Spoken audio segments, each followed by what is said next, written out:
Welcome to the Team Engagement Podcast, where leaders of teams share their insights. We discuss 6 questions in 9 minutes because leaders know how to be concise. We'll go ahead and jump right into it. First question, in a few sentences, tell us who you are and what you do. Thank you, Sean. I'm a leader dedicated to helping accelerate the success of other business founders, owners, and CEOs. I believe that by helping others succeed, the reward will always be far greater than the investment. As the CEO of Collective 54, my mission is to accelerate the success of our members. Collective 54 is the only national peer advisory network for owners of professional services firms, and we are exclusively focused on helping those owners grow, scale, and maximize the valuation of their firms. In fact, I would say right now, Collective 54 has the most exclusive access to the highest caliber professional services business owners absolutely in the world. It's a great organization, and I probably should have introduced you, but you're Linda Fisk, correct? Yes, Linda Fisk, CEO of Collective 54. Outstanding. Question number 2, what's the best thing about working with a team? For me, working in teams actually increases collaboration and allows for brainstorming. And so for me, as a result, that just means generating more ideas and increasing productivity. So 2 or more people, to me, are always much better than 1 for solving problems, finishing off difficult tasks, increasing creativity, and all that results in higher level of productivity. Everyone is unique and has different skills and backgrounds and experiences. So I also think that working in a team can help you see things from a different angle and have a different level of sensitivity to the perspectives of others in the team. Great insights. Great insights. Thank you. Question number 3, I hear from other leaders of teams that it can be a challenge to get team members engaged. Tell us your thoughts. I think employee engagement as the level of commitment, passion, and loyalty that an employee has towards their work and also their company. So the more engaged an employee is, the more effort they'll put forth. But I've learned that you can't force workplace engagement.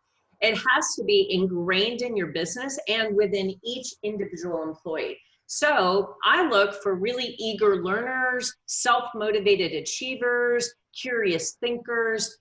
When I try to hire employees, I make sure that I am hiring for attitude, because I believe you can teach skill, but you can't teach attitude. I've also learned that onboarding and training new hires are some of the most important steps that you can take to ensure that employees are engaged early in their tenure with you. In fact, one SHRM survey reported that up to 1/3 of new hires left their jobs after only 6 months. So think about that. You only have 6 months to get employees engaged in their position. So you can't overlook the idea of onboarding and training new hires at the moment that they join your firm. I've also learned that to engage employees, you need to involve them in helping reach business goals. Whatever your firm's goals are, if you engage your employees in reaching those business goals, they have a larger sense of ownership and they have a larger sense of impact in their role for the business. So we set annual, semi-annual, quarterly, and monthly goals so employees have something to actually work towards. And we see that reaching goals is something that deeply engages employees. It encourages employee engagement.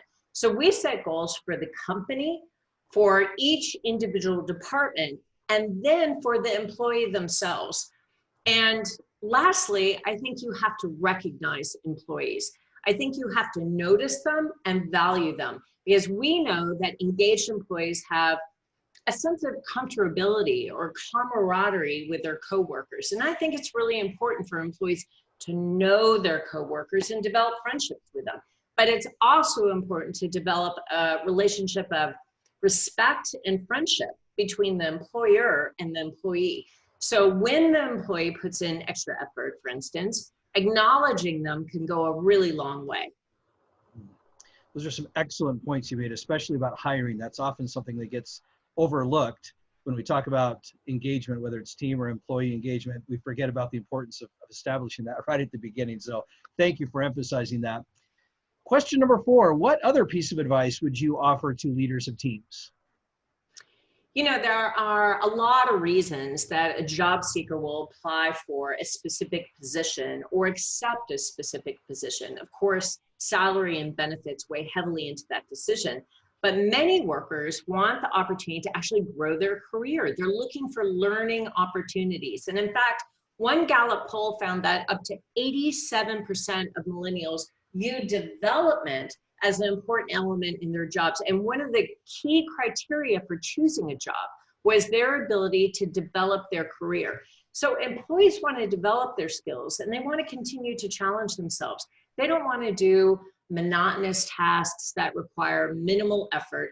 Engaged employees want to constantly be using their minds, their skills, their talents, and they want to enhance their skills. They want to be able to feel as though they're given the opportunity to stretch and grow and move to that next level. So you can focus on employee development, I think, in a few different ways. You could, for instance, add new duties to the employee's position to prevent boredom, to allow for growth in the position, or to offer some sort of job rotation program. So employees do different tasks every so often, and they learn about the responsibilities and duties of their coworkers. And, you know, another way you can emphasize employee development is by offering educational assistance. This is a great perk that lets employees further their education. And even if that's attending conferences or enrolling in an online training program, it shows employees that you value their career and that you also expect and want them to add new skills to their repertoire. You expect them to grow and to continue to advance in their career, and you're giving them the opportunity to do that at your company. Again, great pieces of advice. So thank you for sharing those. Well, question number 5, what other successful team leaders, such as yourself, would you like to recognize that have had a positive influence in your life? That's such a great question, Sean. Thanks for asking. You know, I will have to point to Greg Alexander. Greg Alexander is the founder and chief investment officer for our sister company, Capital 54. And he considers not just his employees as his team, but also all the entrepreneurs that run firms that Greg heavily invests in. So Greg helps an entire collection of entrepreneurs by helping them grow, scale, and exit their firm. And he does that by sharing how he scaled and exited his firm. So Greg is absolutely passionate about creating financial independence for all of the leaders he works with, and he heavily invests in them. His time, his expertise, his capital, all of that he generously shares with the entrepreneurs he partners with. And he has been an incredible role model for me and really exemplifies that idea that I talked about at the beginning of the podcast, which is we really believe that by investing in others, the return will be far greater than the investment. So that is my recommendation, Greg Alexander. He certainly sounds like a great individual, and aren't we fortunate to always have great people to be surrounded with and help us in our journey along life and work and all those other good things. So thank you for spotlighting him. Well, last question, tell us about your first job. Okay, so beyond babysitting and mowing lawns, which I started at age 13, I actually worked for an ad agency for my first job. Early on, I knew I wanted to be in advertising and marketing. And so I applied when I was incredibly young, before I was really able to begin working. I think I was 16, to a local ad agency and offered to draw storyboards and render advertising concepts for them. And they were so impressed with my early work that they kept me on, and I worked for that agency all the way through high school. Oh, that's great. I love stories like that. I love hearing about how people kind of got started and what helped start, at least, to shape and mold them. So, yes. Well, thank you for sharing that. And thank you for being on the podcast, Linda. How can people find you? Oh, through email is probably the best way. And that is lfisk, that's LFISK at collective54.com. Or, of course, you're welcome to reach out to me on LinkedIn. I'd be happy to connect with anyone on LinkedIn as well. And you can find me under Linda Fisk. Very good. This is Sean Richards with the Team Engagement Podcast, where leaders of teams share their insights. For more ideas, you can find us on LinkedIn by searching Blue Sky Business Consulting. Thanks so much for joining us, and have a great day.